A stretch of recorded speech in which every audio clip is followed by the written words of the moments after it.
Shalom Mama Inang. Shalom.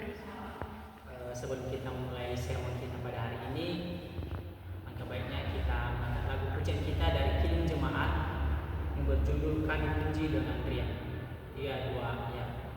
Kami puji dengan riang Dikau Allah yang besar, bagai bunga terima siang, hati kami pun mekar. Kabut dosa dan derita, kebimbangan telah lenyap. Sumber suka yang abadi, beri sinar-Mu menyerah. Kita berdoa. Bapa yang baik, kami ucap syukur Tuhan buat hari ini kami boleh merasakan nafas kehidupan daripada Tuhan. Bapa, saat sebentar kami akan mulai sermon kami, biarlah Tuhan menyertai dan memberkati dari awal hingga kami mengakhirinya. Inilah kehidupan kami Tuhan, di dalam nama-Mu kami berdoa ucap syukur. Amin. Amanginang yang menjadi bahan sermon kita pada hari ini adalah terambil dari kitab Ayub pasal 2 ayat 1 sampai 10. Saya akan membacakannya untuk kita semua. Demikian firman Tuhan. Pada suatu hari datanglah anak-anak Allah menghadap Tuhan, dan di antara mereka datang juga iblis untuk menghadap Tuhan. Maka bertanyalah Tuhan kepada iblis, "Dari mana engkau?" Lalu jawab iblis kepada Tuhan, "Dari perjalanan mengelilingi dan menjelajahi bumi." Firman Tuhan kepada iblis, "Apakah engkau memperhatikan hamba-Ku Ayub? Sebab tidak seorang pun di bumi seperti dia yang demikian salah dan jujur, yang takut akan Allah dan menjauhi kejahatan. Ia tetap dalam kesalehannya, meskipun engkau telah membujuk aku melawan dia untuk mencelakakannya tanpa alasan." Lalu jawab iblis kepada Tuhan, "Kulit ganti kulit, orang akan memberikan segala yang dipunyainya ganti nyawanya. Tetapi ulurkanlah tanganmu dan jamahlah tulang dan dagingnya. Ia pasti mengutuki engkau di hadapanmu." Maka firman Tuhan kepada iblis, "Nah, ia adalah kuasamu, hanya sayangkan nyawanya." Kemudian iblis pergi dari hadapan Tuhan, lalu ditimpanya Ayub dengan bara yang busuk dari telapak kakinya sampai ke batu kepalanya. Lalu Ayub mengambil sekeping beling untuk menggaruk-garuk badannya sambil duduk di tengah-tengah abu. Maka berkatalah istrinya kepadanya, "Masih bertekunkah engkau dalam kesalehanmu? Kutukilah Allahmu dan matilah." Tetapi jawab Ayub kepadanya, "Engkau berbicara seperti perempuan gila. Apakah kita mau menerima yang baik dari Allah, tetapi tidak mau menerima yang buruk?" Dalam kesemuanya itu, Ayub tidak berbuat dosa dengan bibirnya. Sedemikian panjang pembacaan firman Tuhan. Amanginang yang menjadi tema kita pada hari ini adalah jangan pernah menyerah dalam situasi dan kondisi apapun. Jangan pernah menyerah dalam situasi dan kondisi apapun. Amanginang, sini kita akan sama-sama belajar tentang kisah seorang Nabi Ayub. Pertanyaannya adalah, apa sih yang dialami oleh Nabi Ayub ini? Pertama, dia kehilangan anak-anaknya. Yang kedua, dia kehilangan istrinya. Ketiga, dia kehilangan harta kekayaannya. Keempat, dia kehilangan orang-orang terdekatnya. Yang menjadi pertanyaannya adalah, beratkah penderitaan yang kita alami sekarang jika kita bandingkan dengan penderitaan yang dialami oleh Nabi Ayub ini? Tentu kita tidak bisa menghadapinya.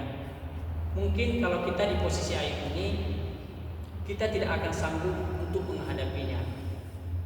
Amanginang, tetapi Nabi Ayub masih bisa berkata di ayatnya yang ke-10, "Apakah kamu hanya bisa menerima yang baik kepada Tuhan, tetapi tidak mau menerima yang buruk?"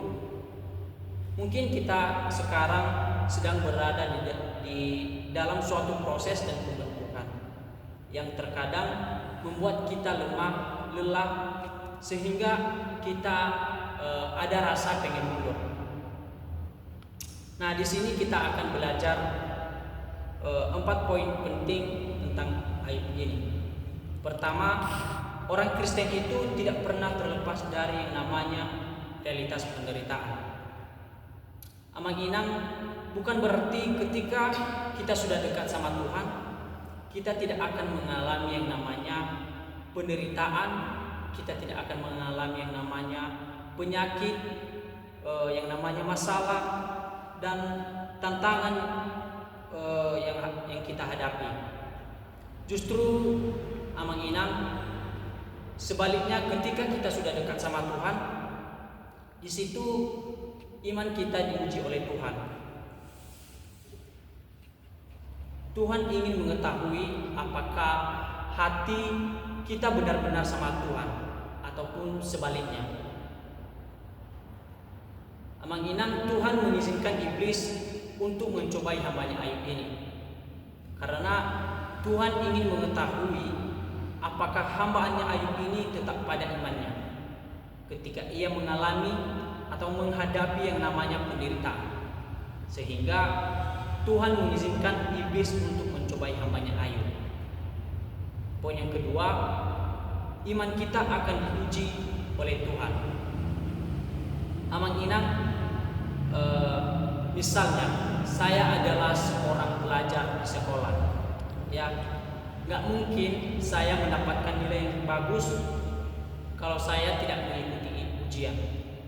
Begitu juga sebaliknya dengan kita saat ini. Tuhan mengizinkan kita mengalami dan menghadapi itu semua karena Tuhan ingin mengetahui kualitas iman dan mutu kita yang kita miliki saat ini.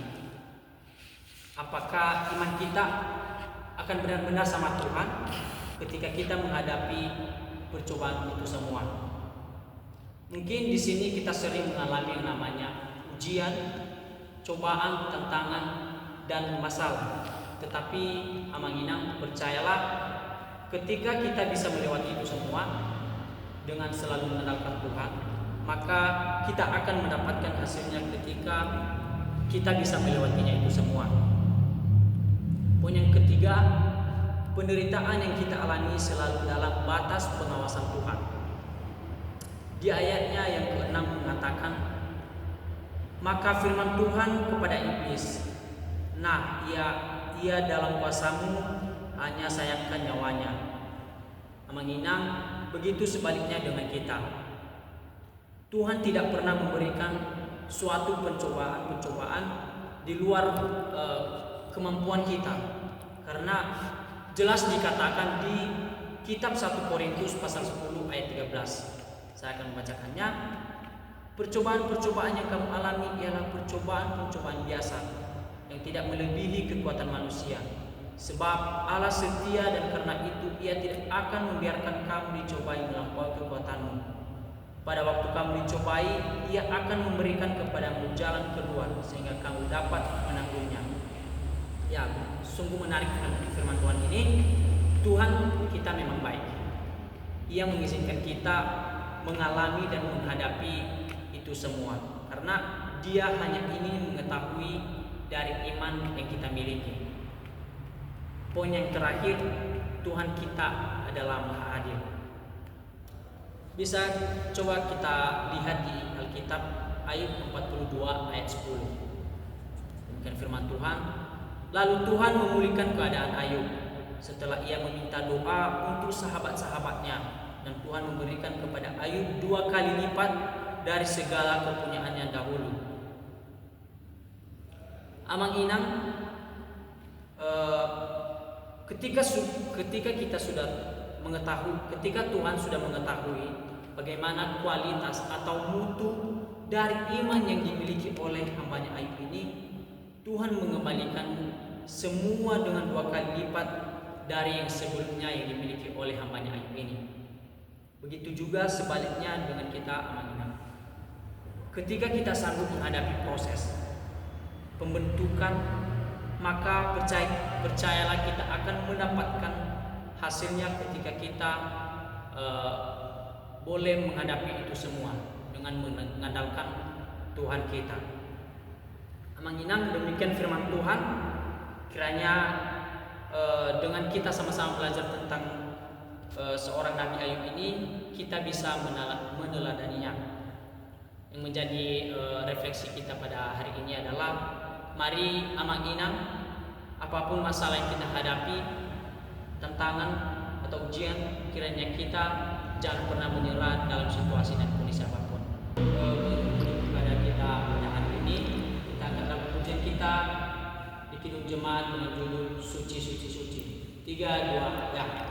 Suci Suci Suci Tuhan Maha Kuasa, jika kami puji di pagi yang teduh.